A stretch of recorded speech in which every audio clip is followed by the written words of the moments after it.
السلام علیکم۔ Welcome to H S Islamic stories. آج کا ہمارا موضوع ہے سورۃ الاخلاص کی فضیلت کے بارے میں احادیث۔ سورۃ الاخلاص پڑھنے والے سے اللہ راضی ہوتا ہے۔ حضرت عائشہ رضی اللہ عنہا سے روایت ہے کہ نبی کریم صلی اللہ علیہ وسلم نے ایک شخص کو ایک جماعت کی امامت کرتے سنا جو ہر رکعت میں سورۃ الاخلاص پڑھتا تھا۔ لوگوں نے یہ بات رسول صلی اللہ علیہ وسلم سے ذکر کی۔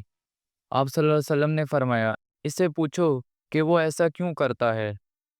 اس نے کہا، مجھے یہ صورت بہت محبوب ہے۔ آپ صلی اللہ علیہ وسلم نے فرمایا، اس کی محبت تجھے جنت میں داخل کرے گی۔ سورۃ الاخلاص ایک تہائی قرآن کے برابر ہے۔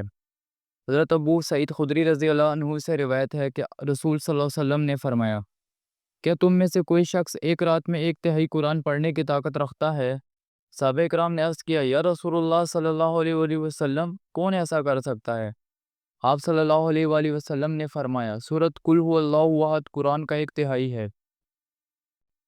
محبت۔ سورۃ الاخلاص جنت کا ذریعہ ہے۔ حضرت انس رضی اللہ عنہ سے روایت ہے کہ ایک شخص نے عرض کیا، یا رسول اللہ صلی اللہ علیہ وآلہ وسلم، مجھے سورۃ الاخلاص قل هو اللہ احد بہت پسند ہے۔ آپ صلی اللہ علیہ وسلم نے فرمایا، تیری محبت اس سے یعنی سورۃ الاخلاص تجھے جنت میں داخل کر دے گی۔